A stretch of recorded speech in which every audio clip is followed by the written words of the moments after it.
we recording this session today? No, but it's helpful. Okay. Prepared to hear you. Is this one? Yeah, okay. All right, if you'll all stand with me, let's say the Pledge of Allegiance.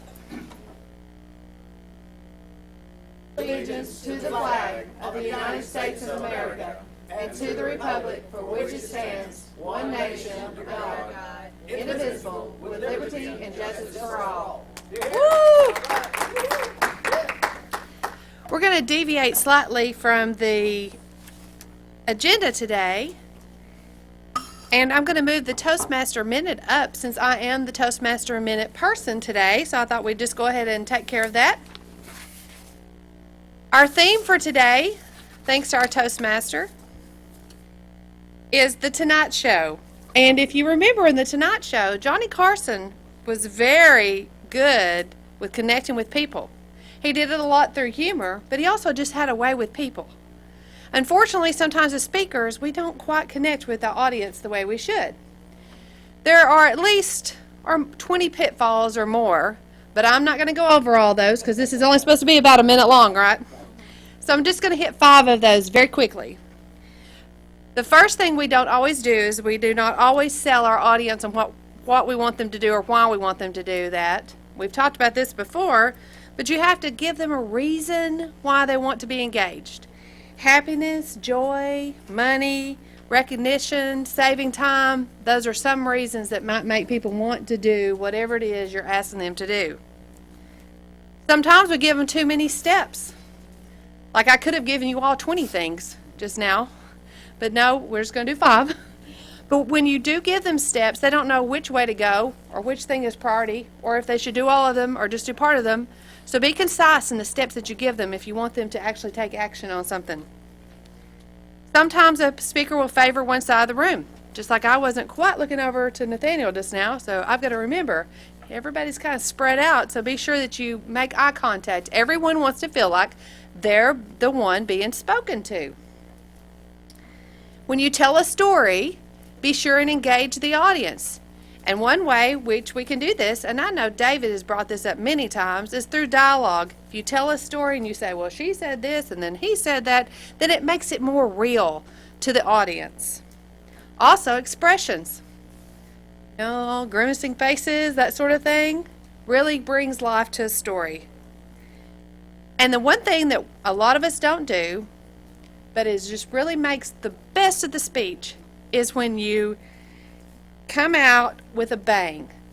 An audience will decide in the first 30 seconds whether or not they even want to listen to that speech.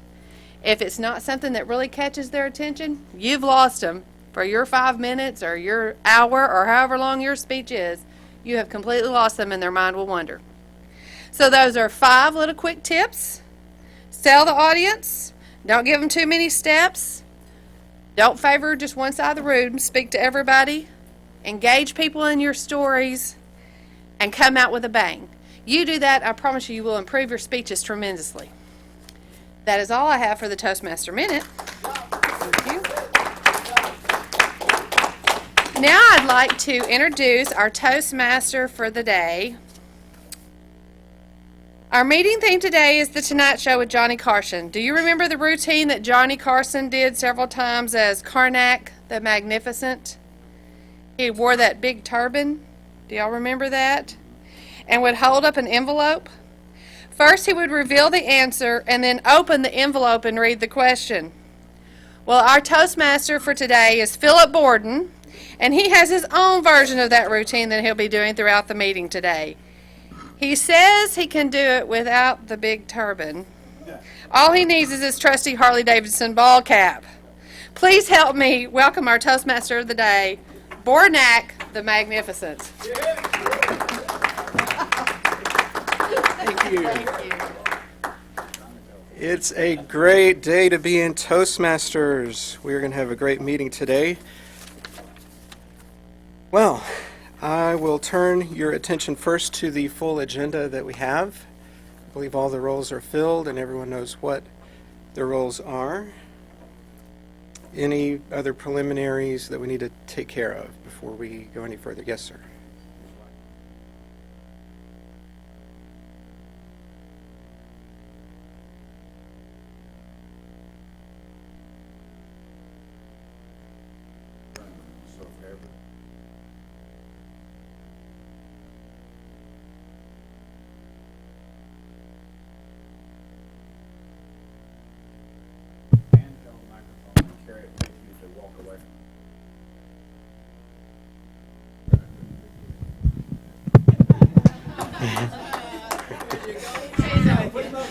I was testing to make sure everybody was listening to show you the point. The point is, when people are sitting in their seats, the hearing impaired cannot hear what you're saying. I did that for a reason, and I'm glad Nathaniel pointed it out, so I wouldn't have to. If you're sitting in your seat, half the room can't hear you. The visually impaired can't even tell you're talking, or the hearing impaired, rather, can't tell you're talking. So wherever you are, walk to a microphone and use the microphone. Everybody can hear me now. If you're at the podium microphone is here, but we've also provided a handheld microphone. One of the evaluations is step away from the podium. Now you can do that and still use your microphone. So you have no excuses to do the things that you're supposed to and still be on the microphone where everyone can hear you. Can you hear me so much better now? You see the difference in the room, so everybody will know what's going on. If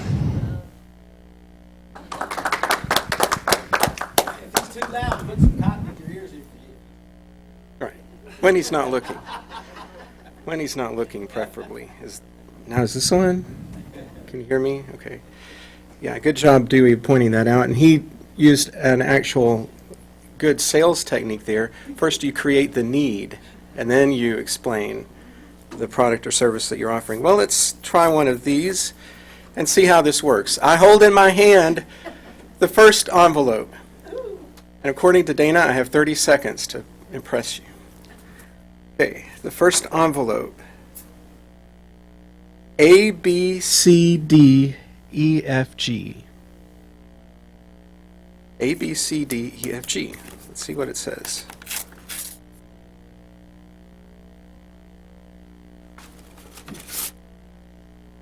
What were the failed experiments that led up to preparation H? We have... Okay, one more. Fly paper. Fly paper. Now don't get ahead of me. Fly paper.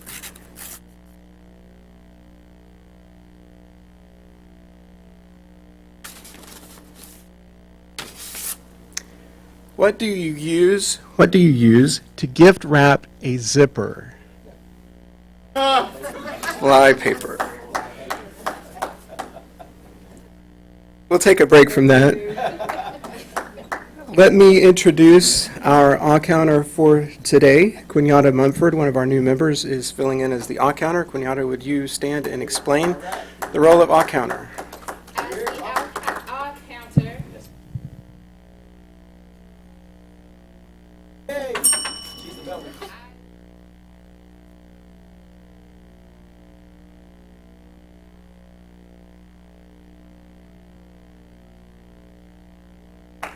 What you yell?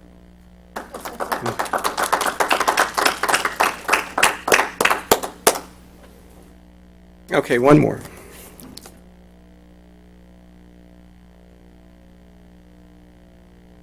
Roe versus Wade. Roe versus Wade. What could that be?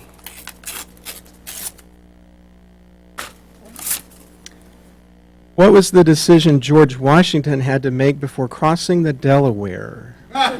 Roe versus Wade. Rode the horse and went the water. There we go. Our grammarian today is Mr. Dewey McGar. Let's welcome Dewey as he introduces today's word of the day.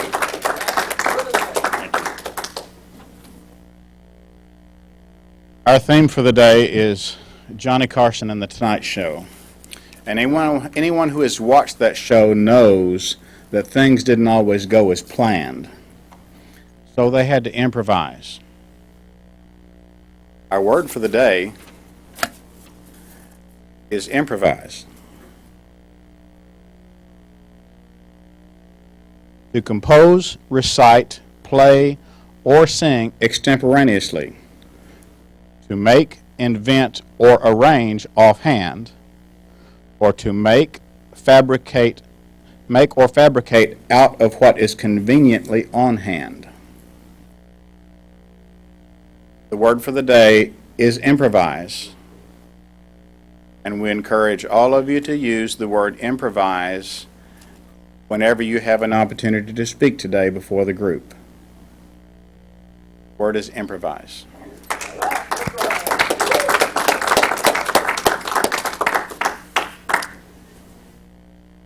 Thank you, Dewey. Okay, before we bring up our first speaker, let's do one more.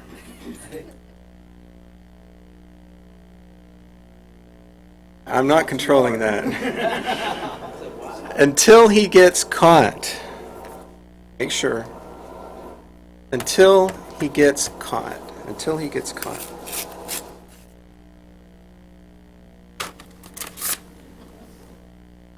What is the length of term for a United States Senator? Up next is speaker number 1.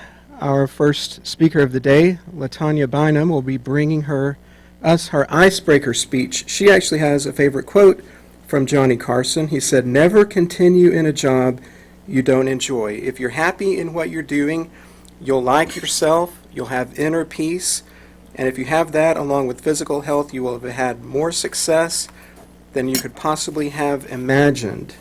Here to present her icebreaker speech, a speech entitled "I Am Game," G.A.M.E. Help me welcome LaTonya Bynum.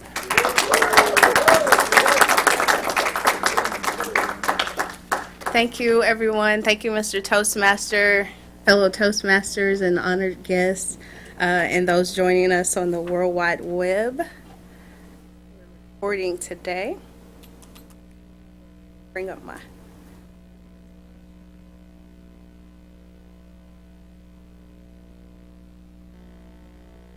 So the title, like Phillip said, the title of my presentation is I Am Game. My name is LaTonya Bynum, and I'd like to start with a quote by Gary Gygax. He said, "Games give you a chance to excel, and if you're playing in good company, you don't even mind if you lose because you had the enjoyment of good company during the course of the game." So just to get started with a little background about myself, I was actually born July 24th, 1981. So in a couple of days, I'll be celebrating my birthday. And I was raised in Hot Springs, Arkansas. I graduated from Hot Springs High School, home of the Trojans. Go Trojans. I have nearly 10 years of experience working here at the health department in the health statistics branch, and I currently serve as the SINAR survey coordinator, where my role is to monitor the retail sales of tobacco, the use of tobacco products, the sale of tobacco products to minors in Arkansas. So, the G, you're probably wondering, what does all this stand for? So the G in GAME stands for goals. In order to make any plan happen, you have to first start with goals. Goals are a desire to have success. So some of the goals that I have as a person, first are being the best wife that I can be. Down below, you'll see pictures of the people I'll be talking about during my presentation today. But down at the lower left-hand side is a picture of me and my husband getting married back in 2007. I'm also a mother of a 2-year-old, as well as the stepmother of 2 precious, gorgeous, beautiful daughters, Lasasa and Monisha Bynum, and I'm also a grandmother of 2 precious babies, Jalen and Chayton. I also am working towards my master's degree in public health over at UAMS. I'm currently in my certificate program, and I look forward to graduating next year, December 2014. I'm also an aspiring business owner. Just last week, I was telling Q that I presented my business plan to the bank, and they said that there is no reason why it shouldn't get accepted, so I'm excited about that. That's one of my goals I've been working towards for a long time, So in that business, I hope to focus on healthy housing. So the A in G.A.M.E, it stands for accomplishments, something successfully completed. I've completed my undergraduate degree from UCA in Conway. I have my bachelor's of science in health education with the emphasis in community health, and I'm also a certified health education specialist like you. And I'm a state of Arkansas public notary, and I think that this brings a lot to the health department. People don't have to search around for a notary. I'm right there on the third floor, so that's a good thing. The M stands for motivation. I'm inspired and ambitious. I'm an inspired and ambitious type of person, but these are the people that inspire me the most. They help to keep me motivated. First of all, starting from the left is my dad, James Stewart, my mother, and my brother, my godmother with the pink hat on, my granny, and my grandmother, and the supportive coworkers, families, and friends that I have surrounding me and helping me to go to the next step. The E stands for being eagle-eyed, and you might wonder, what does that mean, LaTonya? So basically, eagle eye to me is the ability to see or observe keenly and the ability to just be able to understand what's going on. With that, I always try to keep an open mind. My heart is always open to experiencing new things. I love analyzing situations, places, and people, and I've never met a stranger. And so some of these pictures down here just show, basically, I felt this group on the internet, and they were talking about becoming a business owner, and I said, well, why not just step out of my little comfort zone and go see and hear what they're talking about. And in that meeting, they discussed the number one tip for starting a business plan is to get you a business plan template. And she said the reason, the way you do that, basically, just go online and Google it. Google business plan template. And so that's what I did. I went online, Googled it, and entered my information in there and took it to the bank, and it's about to be approved. So that picture is just me explaining my proposal and what I was trying to do as far as the business I want to start. And in the middle is a picture that I took with Tommy Ford from Martin. Y'all know that show, Martin? So that's a picture that I took with Tommy Ford, and we were at the UAPB Miss Argo conference in Pine Bluff, and I just so happened to ask him if he'd take a picture with me, and he agreed. So that's me just sitting there smiling. And then the last picture over to the right, on your right, is me and Ms. Lauren Roebuck, a lady that I met. She's from the Virgin Islands, and we were at the National Tobacco Prevention Conference in Kansas City, and we just connected right away. She was an excellent person to get to know, and we still keep in touch to this day. So all of this is just to show you that I've never met a stranger. So, are you game? Do you have goals? Have you accomplished anything? Are you motivated? And do you have that eagle eye? And last, I'd like to end with a quote by Benjamin Franklin. He said, "We do not stop playing because we grow old. We grow old because we stop playing." Thank you.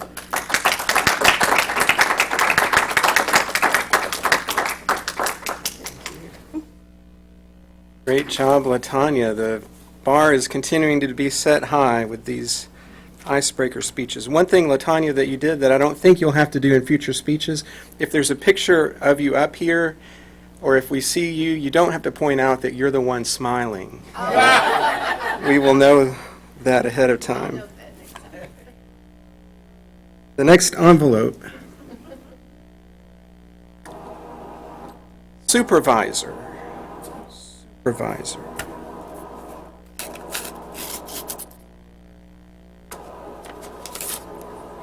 How does Clark Kent keep the sun out of his eyes? Supervisor. Supervisor.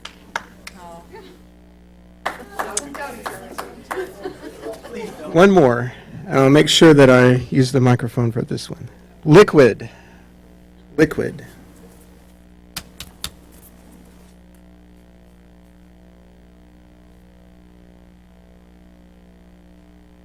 It's harder than it looks on TV, by the way. What state is the Bay of Fundy in? Liquid. Thank you. Not saying all these are funny. Just maybe the envelopes get mixed up sometimes. I'm not sure. Our next speaker is speaker number 2, Gloria Bastidas. She will be presenting her speech number 6, the vocal variety speech, here for a 7-minute speech entitled Good Morning, My Dear, Good Morning. Gloria Bastidas.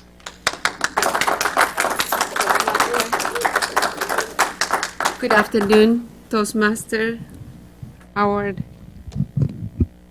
honored guests, and my fellow Healthmasters. How many of you has children? How many of you remember how do you wake up them in the morning? Well, and how many of you remember how your parents wake you up in the morning? Well, today I'm going to tell you this story, how I decide to wake up my children in the morning, wake them up. My first method was going to the room, turn the lights on, and start saying, get up, get up, get up, get up, get up. They were about 5 to 6 years old. So I approached them, I hugged them, I kissed them, and keep saying, get up, get up, get up. And they was, Mom, turn the lights off. Okay, 5 more minutes. So I left the room, waiting for them, and waiting for them. Nothing happened. So I said, I need to do something.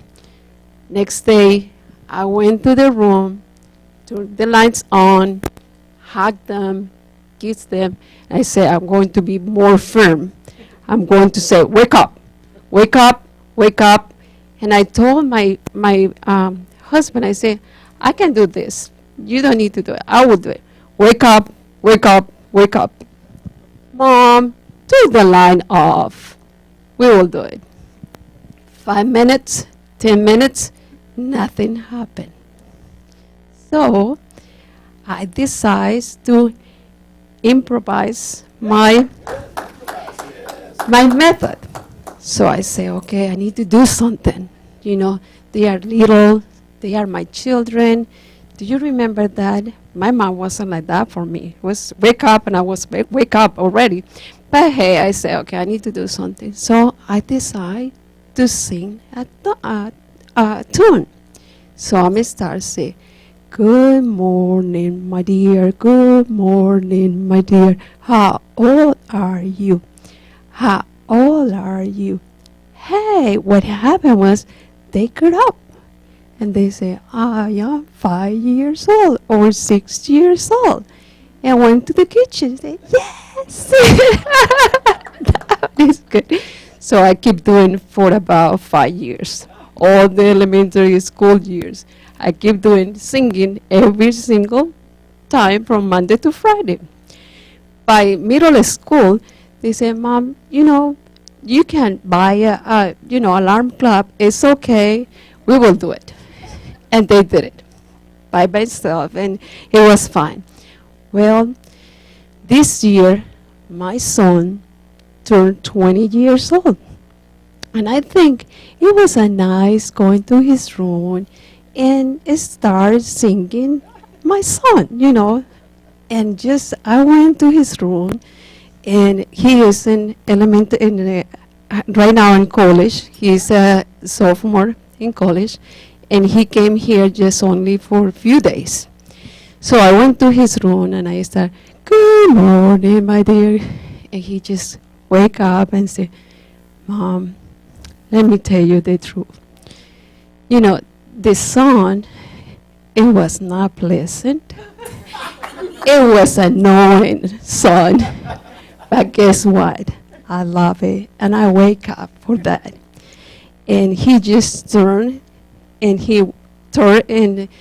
covered his face, and keep it sleeping. But before, he hugged me and said, when I had childrens, I would sing that song for them, and made me feel so excited and happy. Well, when I was searching for my topic today, I remembered it was not pleasant, it was annoying.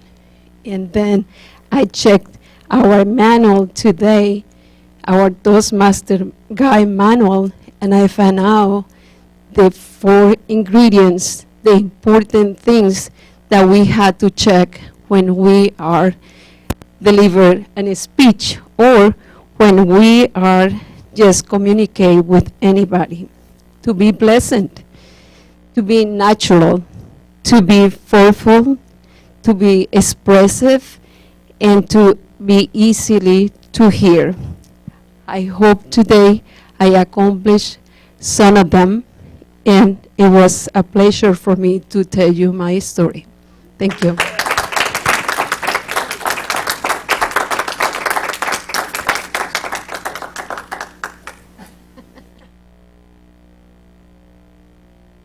Thank you, Gloria. Enjoyed that speech. Good job of improvising by using the handheld mic and getting away from the lectern. The next envelope, Gatorade. Gatorade.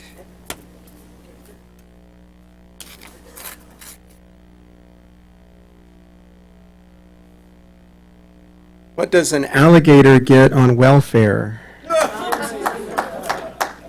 Alligator get on welfare. Getting more letters for this one. LMNOP. LMNOP.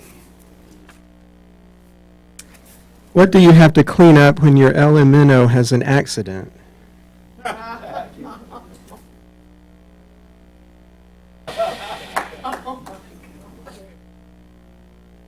Our third speaker today is past President Nathaniel Noble. He is here to present his speech number 4, the How to Say It speech, entitled, Is the Glass Half Empty or Half Full?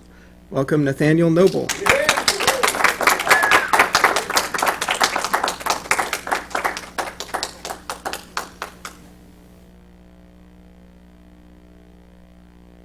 Good afternoon. I have my own favorite Johnny Carson quote. He says that people will pay more to be entertained than they ever will to be educated. My speech title today, as Phillip has already told you, is the glass half empty or is it half full? I loathe that question, because all it is an attempt to put us in a category. You're going to measure who I am by how I answer that question. If I say it's half empty, then I'm a pessimist. If I say it's half full, then I'm an optimist. But is it really that easy? Can I be considered an optimist because I see that half full? Can I be a pessimist because I see it as half empty? To me, it's not that simple, and some will try to avoid the question. Our grammarian would say that half empty and half full are colloquial terms.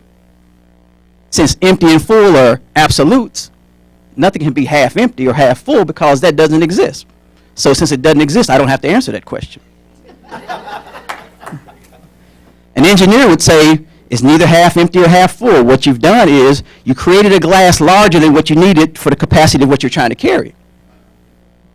A CEO would just look at it and go, all I see is room for growth and potential. A boring scientist would say, I still got you for that one. I see this totally full. Only thing that changes is the ratio of H2O to O2, or water to air. If I was a warrior, I'd sit there and go, will the other half of it evaporate by tomorrow? If, my favorite movie, if I was in the Matrix, and Morpheus handed me the blue pill or the red pill, and I chose the red pill, I'd find out that the glass doesn't exist at all. Therefore, there's no water. For you Matrix fans. But is it really that simple? Does it not depend on what we're measuring? If I am measuring need, and this glass becomes the conduit to meet that need, and the water becomes the supply through which that conduit flows, and I'm finding somewhere to work, I would see it as half empty because now it's time for me to go to work. So I can put myself into that glass and help meet that need. They say if you see the glass as half full, then you're an optimist. They say optimism is 50% genetic, you have no control over it. 10% is situational, or your environment. Certain environments make you optimistic and certain environments will make you pessimistic. And they say 40% of it is up to you.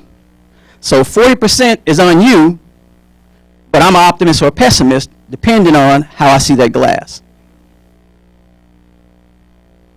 They say that optimists live longer, that they will recover quickly if they go through surgeries or sickness.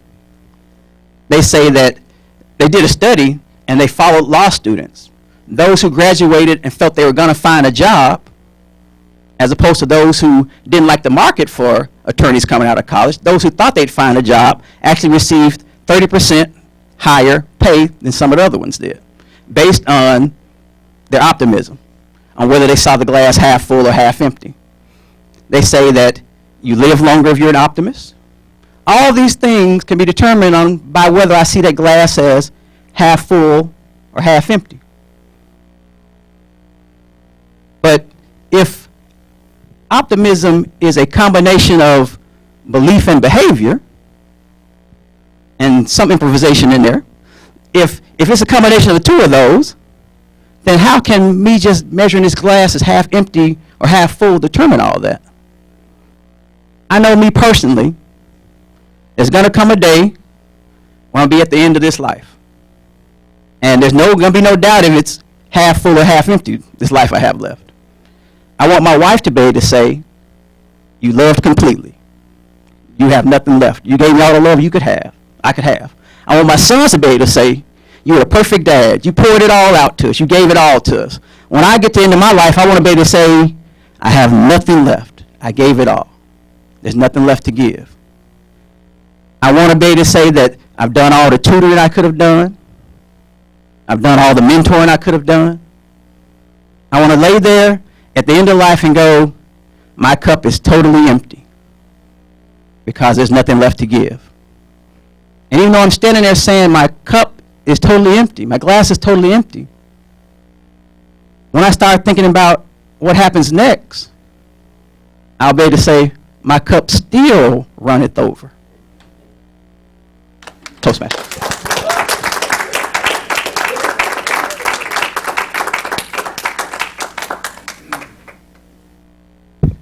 Great job, Nathaniel. Well, now that we've been challenged and made to think and educated, back to mindless entertainment. The next envelope says, actually, I'm not getting anything on this one. Got nothing. Well, should I open the envelope anyway just to see? Okay. Let's see what it says here. What do men understand about women?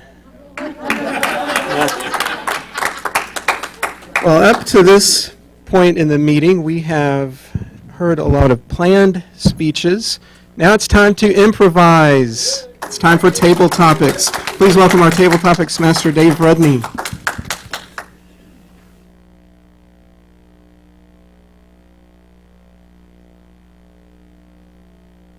Let me do a Karnak.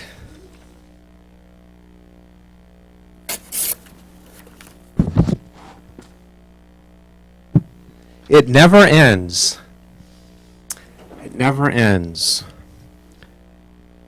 Look at that envelope again, and the answer is Phillip's Karnak jokes. Now it's time for you to improvise. Karnak, you may know, is a psychic.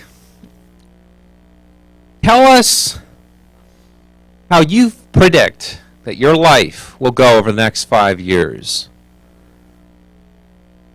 Adrian. Mr. Topic Master, just like it has in the past 15 years, it won't change unless I decide to change it.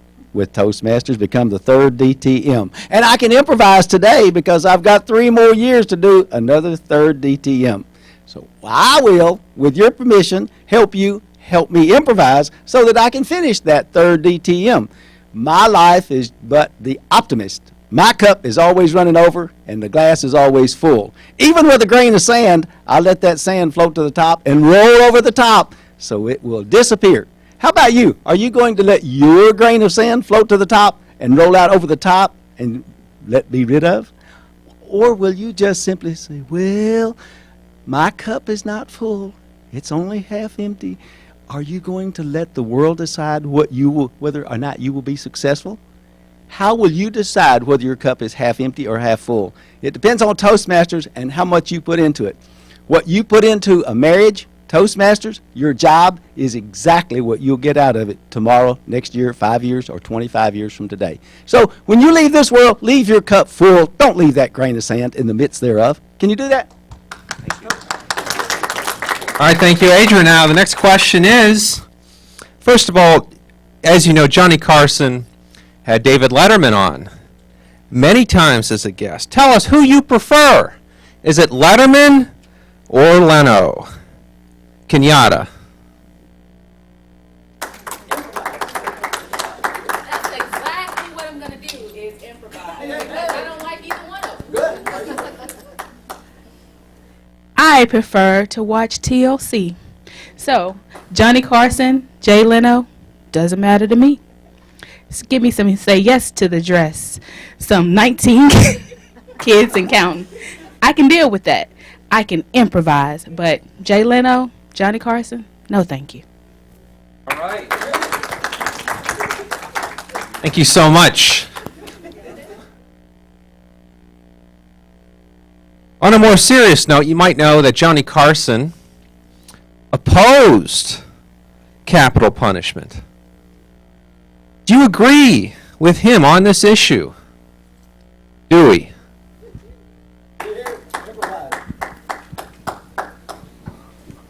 Table topics is always about learning to improvise because you don't know what's going to happen and you don't know what the question is and you don't know what your answer is going to be or if you're the one giving the answer. When it comes to capital punishment, there are no easy answers. Does the end justify the means? Does the crime fit the punishment? Are there extenuating or mitigating circumstances? There are no easy answers when it comes to death. One would say, is it right to kill someone because they killed someone? Does that make the state just as guilty of the same thing? Others would say, if you don't kill them, they'll do it again. There are many sides to a story. It's said that there's 3 sides to a story: his side, her side, and the right side. But the question is, capital punishment.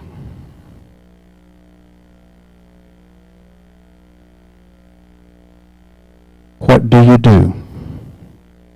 It's not an easy answer. But even the judges will tell you, you must decide based on the individual case. Because we cannot global label when it comes to the life of a human being. Mr. Toastmaster. Thank you, Dewey. That concludes your ability to practice some improvisation. Time to turn control to our master, Toastmaster / Karnak impersonator, Phillip Borden.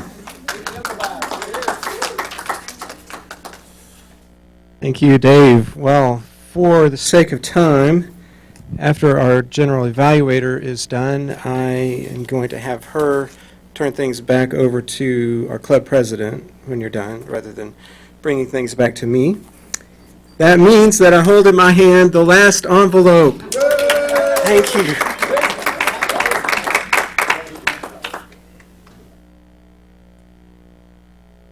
Too late to use the word improvise, but I just missed a golden opportunity by flexing the agenda there. The last envelope. 2 brothers who gave people the ability to fly. That's easy, we know that one. 2 brothers who gave people the ability to fly. Who are Ernest and Julio Gallo? Some of you will get that on the way home. Our general evaluator today is Tanisha Richardson. Make her welcome.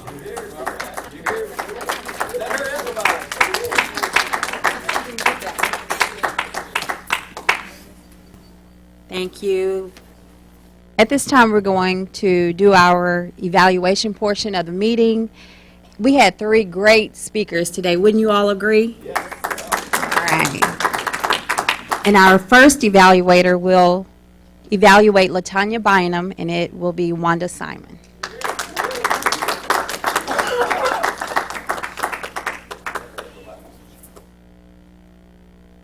Thank you, General Evaluator, fellow Healthmasters, and especially LaTonya. Do I need to get this notarized now or later? Okay. Very good icebreaker. Very good speech, even if it wasn't your icebreaker. I have known you since like 2006. I was at that wedding in 2007, and I still learned stuff that I didn't know. So you had good vocal variety, you had the good visual aid, and good speech structure with using the G.A.M.E, the G.A.M.E. At first I didn't know where that was going, but it quickly became clear. And I like it when people have stuff like that, because I know how long the speech is going to...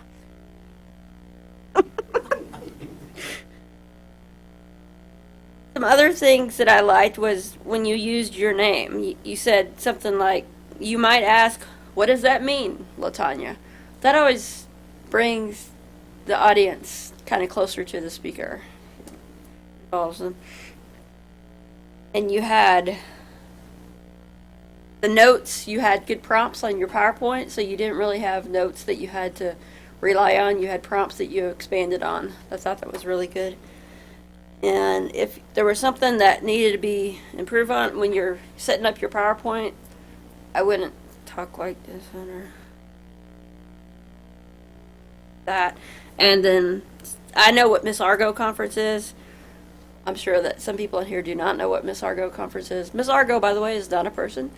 It's Minority Initiative Subrecipient Grant Office, Clearing the Air Conference and Pine Bluff. So those were the only 2 things that I wanted to point out. And overall, very informative, engaging, and I liked everything about the speech. I look forward to more.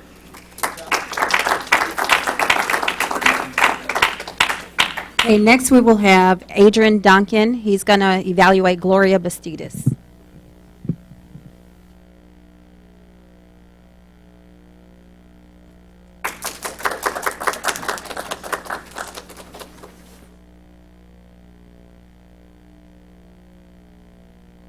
Madam General Evaluator, it's a beautiful day. I love birthdays, and I like waking up nice. Scream at me, I'm already awake. Just get my attention. Just get my attention. Don't scream at me, don't holler at me. I would say you did an excellent job with your words, descriptions. They were very alert, very aware, very detailed. Most of all, I like the way you opened it up. How do you wake up children? Do you have children? Or they may be stepchildren, or they may be nieces or nephews. But have you had this opportunity? Truly, have you had an opportunity to work with children? I would say your opening was perfect. I would say the body went smoothly, step 1, 2, 3, 4, 5. And the closing was even more valuable because I believe that you showed us clearly how you can wake up someone. Whether it's good or bad does not matter. In the long run, it was the purpose fulfilled. And your speech was purposely fulfilled. I noticed that your performance was much referred to speeches and presentations you've made in the past, because I believe you were the one that said, my birthday is this. Even at a 20-year-old, even though he covered up his head, it's something that he will teach his children, grandchildren, great-grandchildren. So I believe your performance was one of the best you've done, Miss Gloria. What do y'all think? Do y'all agree with her presentation? Good job. Okay, and last we will have James Hicks. He's going to evaluate Nathaniel.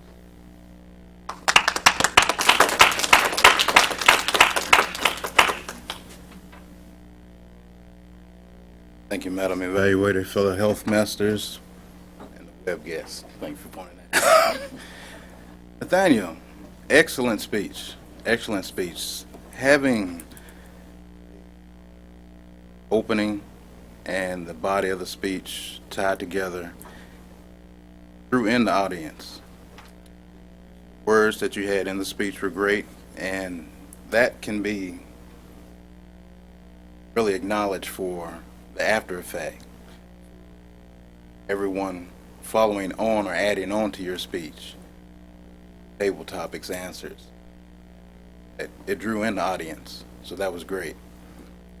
One thing that I might suggest or bring out that you would include in your speech is a little more audience involvement. Great topic, made points of how different professions might perceive it, but directly draw the audience in to participate with the speech. But all in all, great speech. Me, myself, I don't view it as half full or half empty. I just view it as a glass with water and air in it.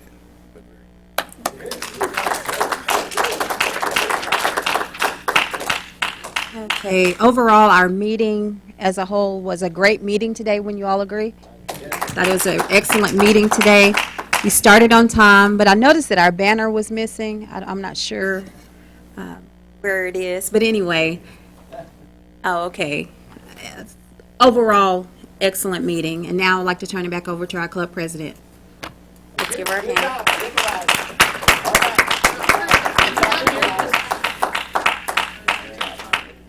Thank you. I think we have two reports that still need to be given today, and that's the grammarian's report. So Dewey, would you please give that report for us? Thank you.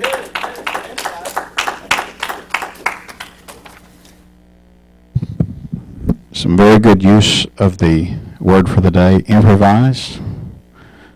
Phillip, our Toastmaster, I heard use it twice.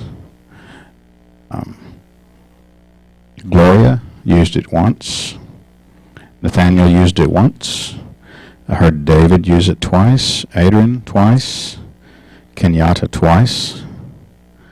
I did notice that one of the times David used it, it was a form of the word improvisation, and he kind of stumbled over it trying to get it out because it had too many syllables. And also when Nathaniel used it, he did use the word improvisation. I did notice that Phillip used the word nothing and didn't put the G on the end of it when he was looking for nothing in that envelope. So he had a little less than nothing when it comes to women. Also, on the speeches,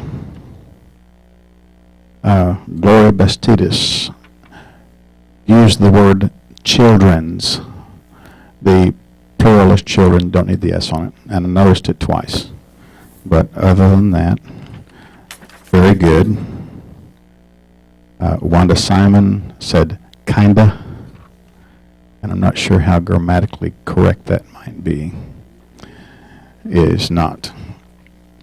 James Hicks said me, myself. I think that's redundant.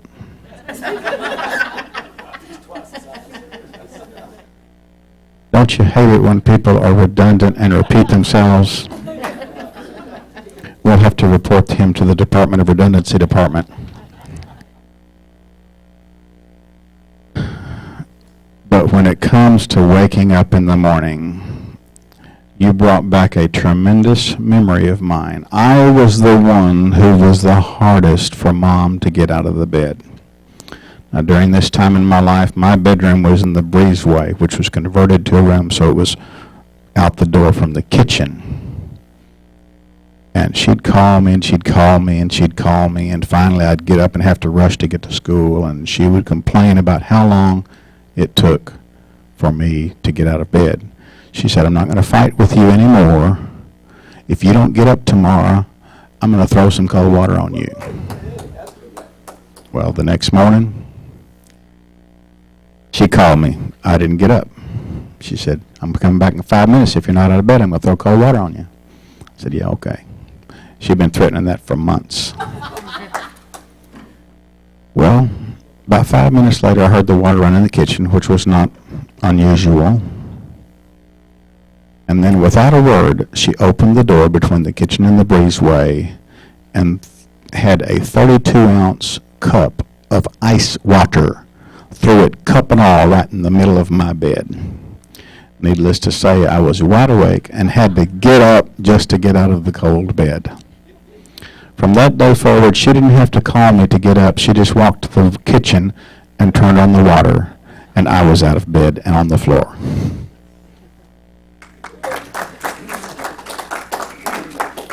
Thank you, Dewey. We have one more report, the Timers report. Rachel?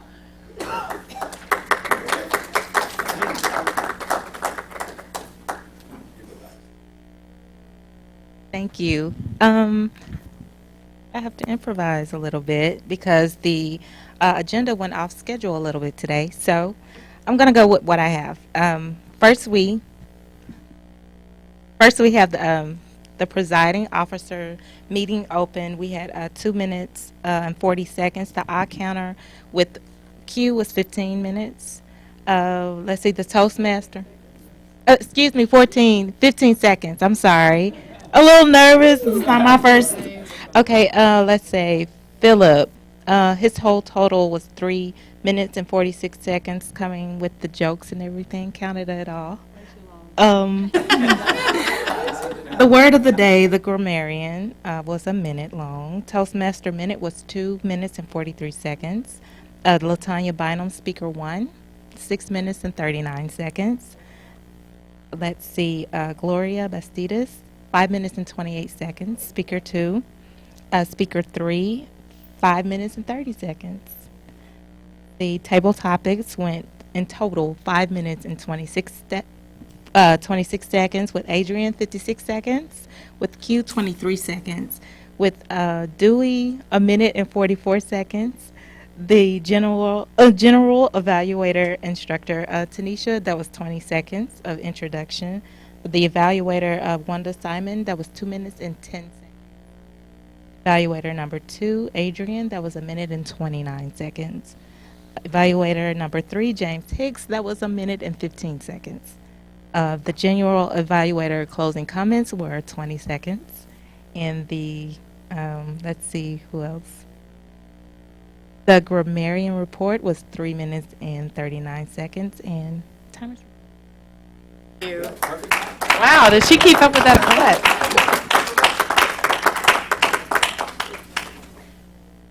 One thing I really liked about the meeting today is that everyone filled their roles and we didn't have to improvise at all. We do have a guest in the room. I see one guest. Would you like to stand up and tell us your name? And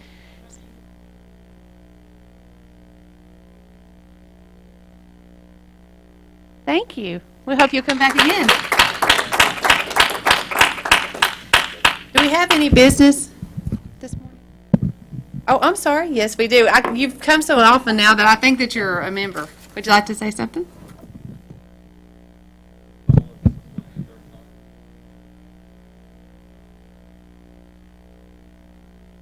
Thank you. Good. Yay. I thought that Adrian had said you were going to join, and so I guess in my mind I thought you'd already joined. Sorry, I missed you. It is mine he has paperwork. Thank you. Do we have any other business? Well, thank you all for coming today. I believe next week we'll be back in our good old same location, and Phillip, thank you. You really did do a good job. I teased you a lot, but you did a good job. Thank you. With that, the meeting's adjourned.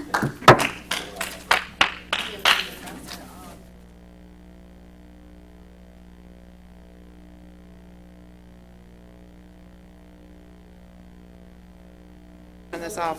Much better.